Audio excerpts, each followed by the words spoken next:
Quem vai até às 6 da manhã, diga glória a Deus. Meu Deus.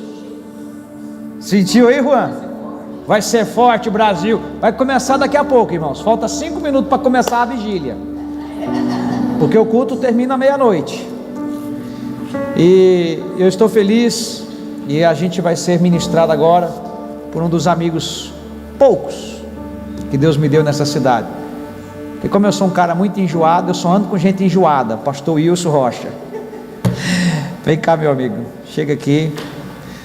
Pastor Wilson é pastor da Igreja Presbiteriana Renovada, e uma das razões que faz dele ser meu amigo é que ele é marido de uma só mulher, chama Leila, inclusive bonita demais para ele. Ele orou pouco, nem está dizendo aqui. Isso, ele orou mais e ela não orou nada. Olha o que Deus deu para ela. O Wilson ora comigo aqui nas quartas-feiras, e eu louvo a Deus por você estar aqui, e acredito que Deus vai te usar, amém? Nós estamos aqui desde as 6 da tarde, e você viu pelo amém, vai até as 6 da manhã. Aleluia. Deus possa te usar.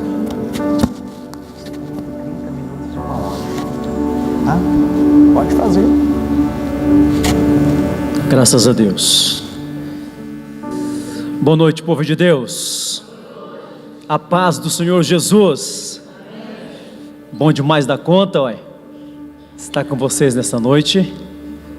Ele já disse: esse é meu nome, Wilson. Desde pequenininho me chamam assim.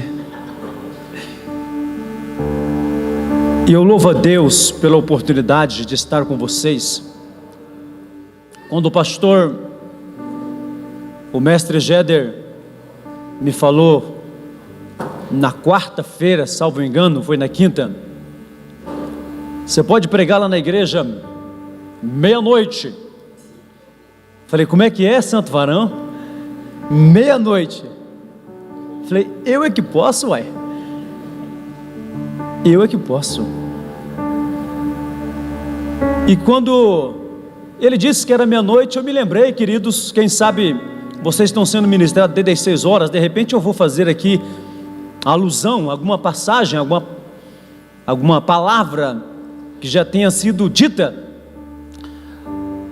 mas eu me lembro e me lembrei, estou me lembrando agora de novo, quando o querido Paulo, caba macho, caba abençoado, eu acho que Paulo era do Ministério Vida e Crer, meus irmãos. Posso ver um amém aí, por favor?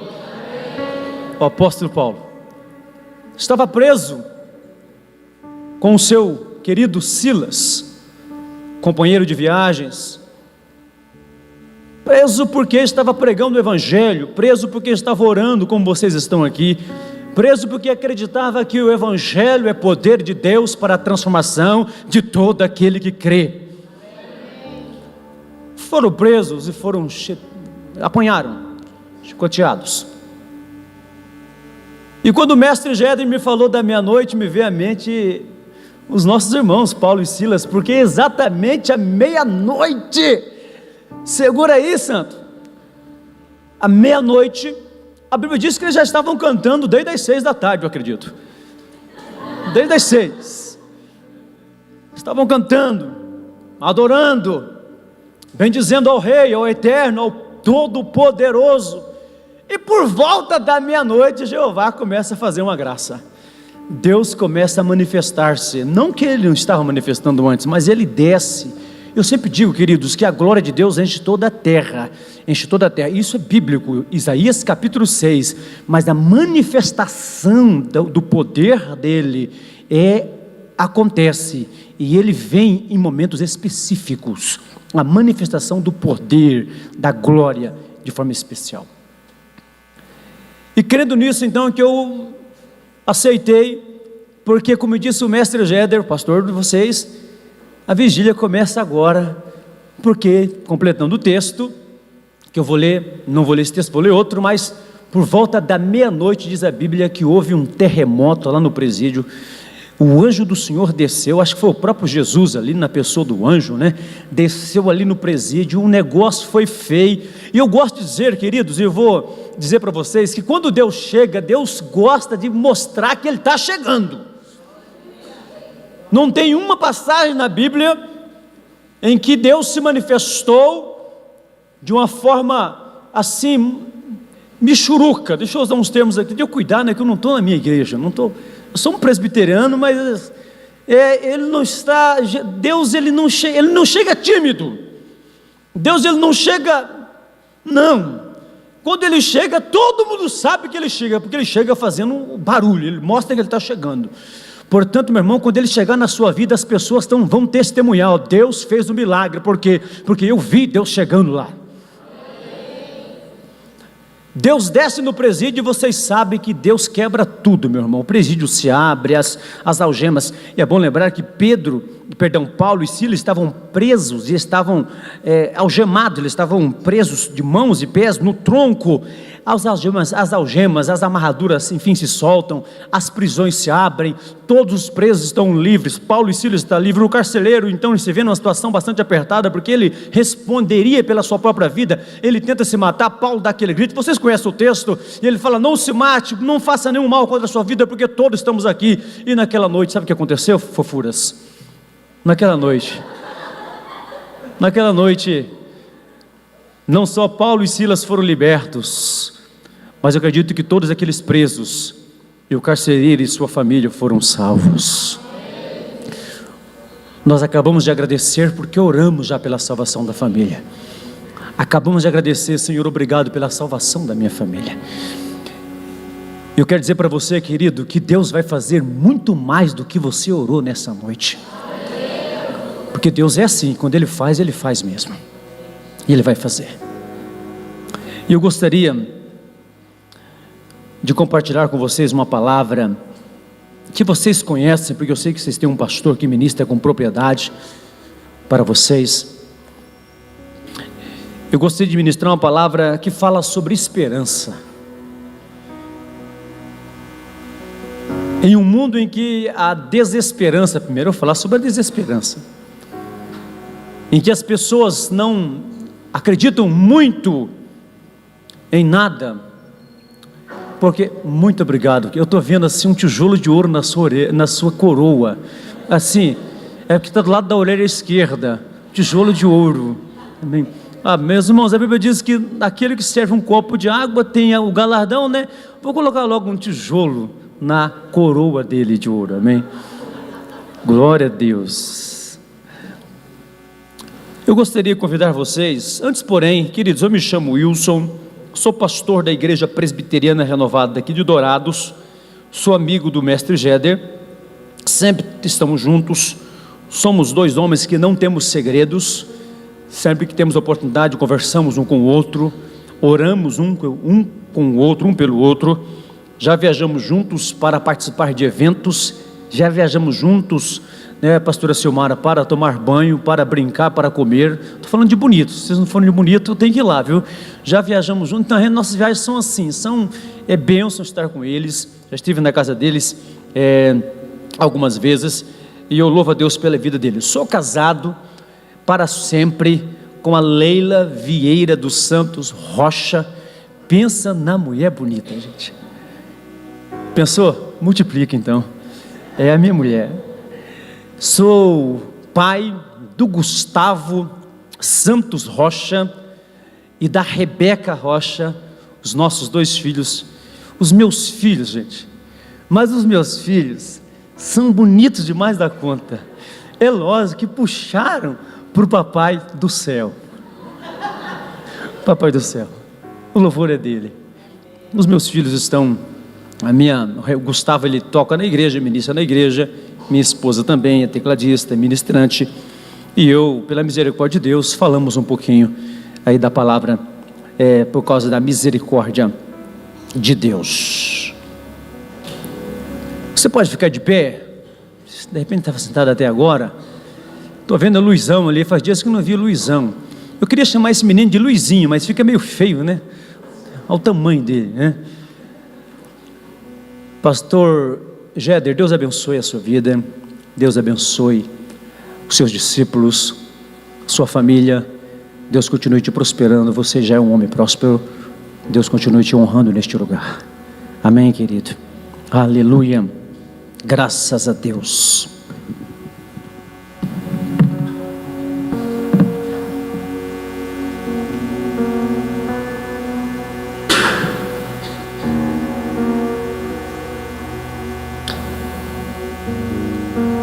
Nós vamos ler Atos dos Apóstolos.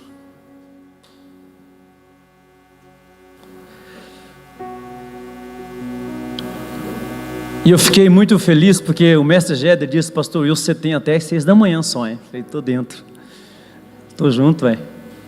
Somos nós. Tô brincando, irmãos, daqui a pouco nós continuaremos orando, né?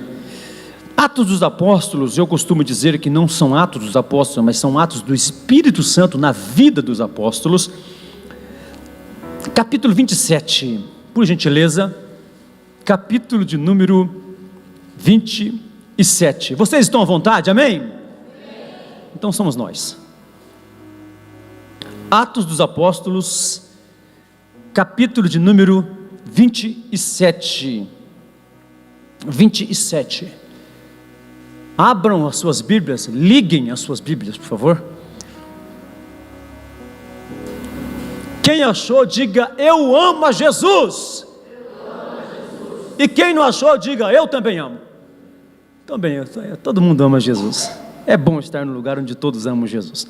Versículo 13, povo lindo, diz o seguinte, versículo de número 13, do 13 em diante. Eu iria ler um versículo isolado, mas deixa eu pegar aqui o contexto para que nós nos localizemos. Eu disse Atos 27, 13. Nos diz o seguinte, a palavra do papai: começando a soprar suavemente o vento sul, eles pensaram que haviam obtido o que desejavam, por isso levantaram âncoras e foram navegando ao longo da costa de Creta. 14. Pouco tempo depois, desencadeou-se da ilha um vento muito forte chamado Nordeste. O navio foi arrastado pela tempestade sem poder resistir ao vento. Assim, cessamos as manobras e ficamos à deriva. 16. Passando ao sul de uma pequena ilha chamada Clauda, foi com dificuldade que conseguimos recolher o barco salva-vidas. Levantando-o, lançaram mão de todos os meios para reforçar o navio com cordas, e temendo que ele encalhasse nos bancos de areia de Sirte, baixaram as velas e deixaram o navio à deriva. 18. No dia seguinte, sendo violentamente castigados pela tempestade, começaram a lançar fora a carga. No terceiro dia lançaram fora com as próprias mãos a armação do navio. 20. Não aparecendo nem sol, nem estrelas por muitos dias, e continuando a abater-se sobre nós grande tempestade, finalmente perdemos toda a esperança de salvamento. Visto que os homens tinham passado muito tempo sem comer, Paulo levantou-se diante deles e disse: os senhores deviam ter aceitado o meu conselho de não partir de Creta, pois assim teriam evitado este dano e prejuízo. 22. Mas agora recomendo-lhes que tenham coragem, pois nenhum de vocês perderá a vida, apenas o navio será destruído. Pois ontem à noite apareceu-me um anjo do Deus, a quem pertenço e a quem adoro, dizendo-me: Paulo, não tenha medo, é preciso que você compareça diante de César. Deus, por sua graça, deu-lhe a vida de todos os que estão navegando com você. Assim, tenham ânimo, senhores, creio em Deus que acontecerá de modo como me foi dito. Devemos ser arrastados para alguma ilha. Amém e amém. Feche os teus olhos um pouquinho, querido, deixa o pastor agradecer. Pai, é tão bom estar na tua presença, é tão maravilhoso, ó Deus, estarmos nesse momento de oração, de vigília, de batalha, e o Senhor é o Deus da nossa sustentação. Os nossos olhos estão fitos no Senhor, fazemos da oração do salmista a nossa oração, elevamos os nossos olhos, levantamos nossos olhos para os montes, para os altos, porque é do Senhor que vem o nosso socorro. O Senhor é a nossa salvação, o Senhor é a nossa esperança, e é com o Senhor que nós vencemos as nossas batalhas. Lemos a tua palavra e ela é viva e eficaz. Lemos a tua palavra e ela é penetrante. A tua palavra, meu Pai amado, ela cumpre o seu propósito para a qual o Senhor mesmo a designa. E nós dizemos aqui, ó Pai, que o teu Espírito Santo é o intérprete inquestionável da palavra. Portanto, Deus, em nome de Jesus, que o teu Espírito Santo nos dê entendimento nesta noite da tua palavra. Obrigado pela igreja aqui reunida nesta noite, neste auditório, em nome de Jesus. Amém e amém. Por favor, se assentem todos, em o nome do Senhor Jesus. Queridos, sempre que vou pregar, eu gosto de falar para a igreja que eu não prego, eu vou conversar com vocês.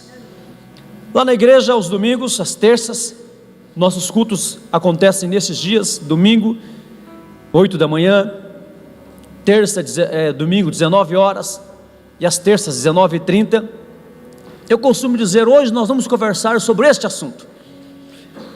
É uma forma de eu dizer para eles que eu tenho certeza que eles já leram em casa, de alguma forma, já obtiveram algum conhecimento através da leitura que eu vou compartilhar. Por quê? Porque eu acredito que eles leem Bíblia, assim como eu acredito que vocês leem Bíblia. Diga amém. Amém.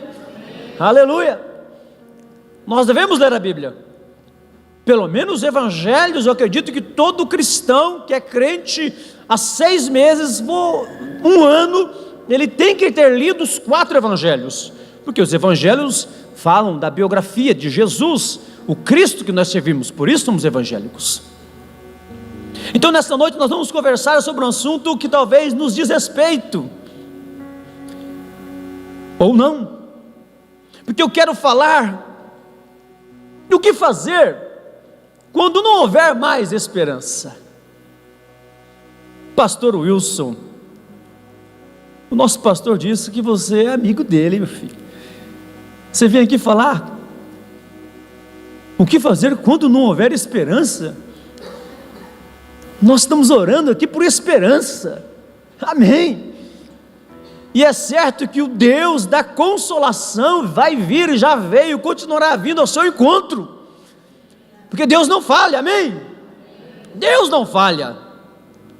Mas nós temos diante de nós um texto, e eu não quero aqui, queridos, me ater muito à questão histórica do texto, do contexto do texto, mas eu quero de uma forma literal compartilhar com vocês, de repente de uma forma expositiva, esta experiência do apóstolo Paulo, e que de alguma forma, e quem sabe de todas as formas, nos diz respeito. Paulo, o grande apóstolo Paulo, eu gosto de chamá-lo de grande porque ele foi o maior missionário que a humanidade já conheceu, um dos grandes vultos do Novo Testamento, da Bíblia. É lógico que nós temos Jesus, sempre o maior. Condenado por pregar o Evangelho, já tinha vivido situações de grandes adversidades, já tinha sido açoitado, já tinha sido preso, ele já tinha sido perseguido. Paulo já tinha vivido situações que marcaram não só a sua vida, quem sabe emocional, o seu coração, mas marcas no corpo ele trazia da sua trajetória ministerial. E agora nesses anos, por fim, nesses anos que restam de ministério, Paulo, para fugir da condenação que ele sofreria, lá mesmo em Jerusalém, ele apela para o imperador, e por isso ele está nesta viagem, indo para Roma, porque lá ele seria executado. Apenas para que você localize, por que nós lemos o capítulo 27? Tem todo um texto para chegarmos aqui, toda uma história para chegarmos aqui. E ele está a caminho de Roma. Eu já ouvi algumas ministrações sobre esse texto, não com esse viés que eu vou falar hoje para nós. Ele está a caminho de Roma para salvar a sua vida, em tese, na teoria, porque na prática ele morreria também lá. Mas o que Paulo não sabia é que Deus estava controlando. Aliás, ele sabia, e ele é lembrado disso quando nós temos aqui a presença do anjo. É que Deus estava controlando toda a situação, ainda que de adversidade, ainda que de dor, ainda que de desesperança, Deus estava controlando. Não é diferente com a gente, queridos. Ainda que enfrentemos situações que nos desafiem a continuar, ainda que enfrentemos lutas que talvez achamos que não vamos vencer, ainda que tenhamos à nossa frente obstáculos que acreditamos que não vamos transpor, a grande verdade é que a vontade permissiva de Deus, ou até diretiva, nos leva a essas situações. Por quê? Porque Deus está no controle. Deus está no controle da sua vida, independentemente do que você estiver passando. Isaías, numa visão extraordinária, ele diz: eu vejo o Senhor assentado em um alto e sublime trono. Deus tem o governo da sua vida nas mãos dele. Ele tem o controle. Paulo tinha essa compreensão. Só que algumas coisas, queridos, me levaram a pensar sobre esse tema nessa noite. Eu estava lá em casa, enfim, passeio depois de quinta-feira. Foi quinta que nós conversamos, quinta-feira. Estava lá em casa, enfim, conversando, pensando, e agora há pouco eu estava lá olhando esse texto e me preparando para estar com vocês. Só que eu não sabia que tinha começado às 6 horas, né? O pastor falou que ia começar antes, mas ele não disse que antes era às 6 horas. Parabéns, Deus abençoe, filho. Vocês são, amém, estou aprendendo. Por que eu fiz essa pergunta? O que fazer quando não houver mais esperança? Porque é exatamente esta a visão que que Lucas nos dá quando ele está escrevendo Atos, no versículo de número 20, queridos. Você leu, e ele disse: não aparecendo por muitos dias nem sol nem estrelas, e sendo nós ainda batidos por grande tempestade, fugiu-nos afinal toda a esperança de sermos salvos. Não há esperança de se salvar. A NVI, ela traz um outro termo, na verdade é praticamente a mesma coisa, mas versículo de número 20, é isso mesmo, 27, 20, ele diz o seguinte, deixa eu achar o 20 aqui: não aparecendo nem sol nem estrelas por muitos dias, e continuando a abater-se sobre nós grande tempestade, finalmente perdemos toda a esperança de salvamento. Lucas está escrevendo, Lucas está dizendo: não há mais esperança, não tem mais jeito, o que fazer? E daí eu fiz essa pergunta para mim mesmo: e o que fazer quando não houver mais esperança? O que fazer, já que todos estamos sujeitos a passar por tempestades na vida, por adversidades, todos estamos sujeitos. A Bíblia diz inclusive que aquele que quiser viver piedosamente padecerá a perseguição, viverá a adversidade. E quando essas adversidades roubarem de nós a esperança, roubarem de nós o direito de salvamento, o que fazer? Em primeiro lugar, queridos, essa é a nossa conversa. Quando não houver mais esperança, não perca a coragem. Diga: não perca a coragem. Diga para o seu irmão assim, olhando nos olhos, como diz o menino lá da igreja, na bolita dos olhos dele, diga assim: não perca a coragem. Quando não tiver mais esperança, pastor, mas não é meio antagônica essa sua colocação? Como ter coragem se não tem mais esperança? E como ter esperança se todos os indicadores que poderiam me apontar o caminho estão fechados? Não há sol, não há estrela e o vento é forte. Continue acreditando, continue acreditando, continue achando na possibilidade. Não perca coragem diante da desesperança, não perca coragem diante dos abatimentos da vida. Por quê? Porque nós somos mais do que vencedores. Por quê? Porque foi Deus que disse que você nasceu já com esta condição, do que? De vencer sempre. Se existe gente que vence nessa terra, é você. Oh, coisa linda! Não desiste. Não perca a esperança, não perca a coragem. Se existe um povo que é corajoso em Dourados, se chama galera do ouvir e crer. Amém? Não tem para ninguém, querido. Você é habitado pelo Espírito Santo, você é possuído pela unção, pela glória e pelo poder de Deus. Então, se alguma situação, se alguma adversidade está roubando de você a esperança de salvamento, acabamos de orar pela nossa família. Quem sabe você já orou por essa cidade, já orou pelo seu casamento, já orou pela sua saúde. De repente oraremos por mais áreas daqui a pouco, e são áreas que de repente o inimigo está te desafiando e você não tem visualizado muita coisa, pois Deus manda te dizer: ainda que não há esperança, não perca a coragem, porque Deus está vindo e Ele vai te dar a vitória. Ele se manifesta para os corajosos. Não perca a bravura, meu irmão. Acredite que é possível. A coragem tem a ver com confiança, força espiritual para ultrapassar uma circunstância difícil ou circunstâncias difíceis. Posso chamar a coragem de perseverança, que é a capacidade de enfrentar algo que é árduo. Posso chamar a coragem nesta noite para vocês de hombridade, que é uma característica da pessoa de um bom caráter.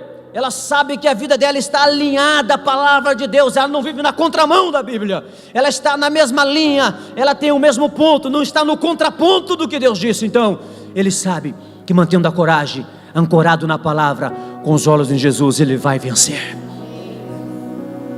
Não perca a coragem. Determinação está relacionado à coragem, que é o cuidado e perseverança no desenvolvimento de algo. Meu irmão, mantenha a coragem. Pensando em coragem, eu não posso deixar de falar sobre aquilo, o antônimo da coragem, o contrário.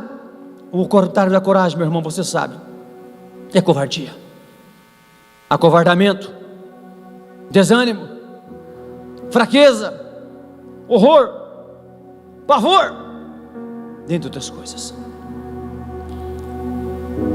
Paulo, ele diz com muita clareza, versículo 22: e agora eu vos exorto a que tenham coragem, pois não perderá nenhuma vida dentre vocês, mas somente o navio. Aquilo que Deus te deu, e nós estamos falando de vida. Eu achei muito gostoso orarmos aqui pela salvação. Deus tem te dado esta palavra, esta diretriz. Você não pode perder a coragem. Eu estou sendo enfático e repetitivo, é de propósito. Não faça isso com frequência. Meu irmão, nós temos que ser corajosos. Uma vez o Senhor olhou para Israel num tempo difícil, em que os filisteus, aliás, os filisteus eram os adversários mais algozes, mais cruéis do povo de Deus, do povo de Israel. Estou falando do tempo dos juízes. E a Bíblia diz que eles fugiam, se escondiam nas cavernas, Porque na época da colheita, os inimigos desciam e eles devastavam as plantações, eles humilhavam o povo. Mas tinha um cara, gente boa aquele cara, esse também era do ouvir e crer lá do Antigo Testamento, tenho certeza, cara era gente boa. A Bíblia diz que o anjo chega, e é um anjo assim, é interessante que esse anjo chega e ele fica olhando o cara trabalhar. E ele está olhando, o menino está lá malhando trigo, enfim, as mãos estão calejadas, o negócio está difícil. E este anjo, ele pula e ele se apresenta, ele diz para Gideão: vai nessa tua força, vai nessa sua coragem, porque você livrará Israel da mão dos medianitas. Mas vai na sua força. Meu irmão, enquanto todos talvez estão fugindo, enquanto alguns talvez estão se acovardando, enquanto alguns talvez estão, meu irmão, se encolhendo, Deus diz para você: você faz parte da geração que eu levantei para livrar das mãos, essa cidade das mãos dos medianitas espirituais, da mão da escravidão espiritual. Deus quer contar com você, mas para isso, fofura, tem que ter coragem. A desesperança pode ter batido na sua porta, mas Deus me trouxe aqui para dizer para você: não perca a coragem, ainda que a esperança tenha ido embora, mantenha-se encorajado, porque Deus vai te honrar. Aleluia, glória a Deus. Deus gosta de homens corajosos. Aliás, senhores, se existe uma raça que tem que ser corajoso, é homem, né, pessoal? Pelo amor de Deus, né? Homem tem que honrar as calças que vestem, já diziam os nossos avós. Deus não gosta de covardia, querido. Deus não gosta de timidez. Deus não gosta de medrosos. O medo, ele é vencido pelo amor. É um outro tema muito bonito para trabalhar, que está lá em João, mas trabalhar com uma certa abertura. Quando você estiver em desespero, lembre-se que você tem o Espírito do Senhor em você, que te dá coragem. Amém? Diga para a pessoa que está do seu lado: você é vencedor. Diga para ela assim: você não será, você é. Mas diga com raiva, assim, com indignação. Diga assim: ó, você não será, você é vencedor.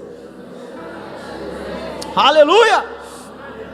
Temos vencedores aqui. Eu quero ouvir os vencedores dando glória a Deus aí.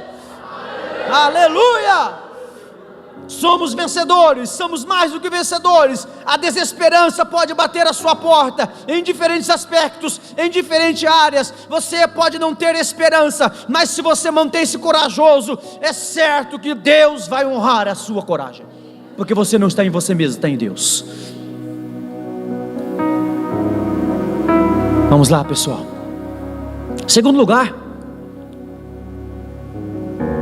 o que acontecer? O que fazer, pastor, quando não houver mais esperança?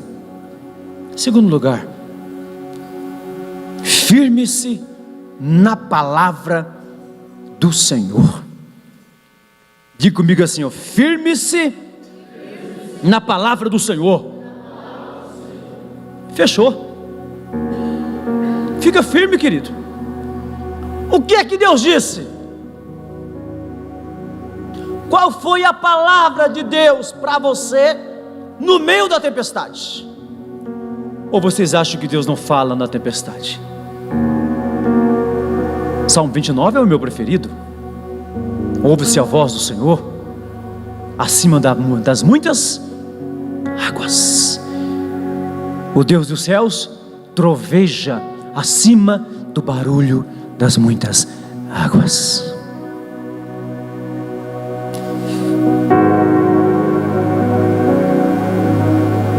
Deus tem uma palavra para você. Versículo 23 do texto que nós lemos, eu estou fazendo uma exposição narrativa, ainda que temática. Deus tem uma palavra para você. Versículo 23 diz o seguinte: porque esta noite me apareceu um anjo do Deus, de quem eu sou e a quem eu adoro. Ele está falando de Jesus, adoro,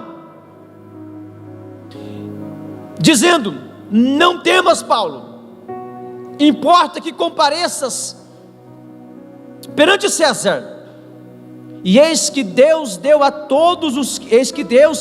te deu todos os que estão contigo, todos que navegam contigo. Eu gosto demais, irmãos, deste versículo, porque no meio da tempestade, quando não há esperança, diz Lucas que foi-se a esperança de todos, Paulo fala para os caras: tenham coragem. E logo em seguida, nós temos dentro do mesmo contexto da revelação, Deus dizendo, Jesus dizendo para Paulo: Paulo, o negócio é o seguinte, meu filho, fica firme aí, fala para o povo que eu apareci para você, e que eu disse que ninguém vai morrer. O naviozão já foi para o beleléu, mas todos que estão aqui vão se salvar. Deus tem uma palavra de salvação para todos que estão no navio da sua vida, na embarcação da sua vida, na sua casa, no seu lar.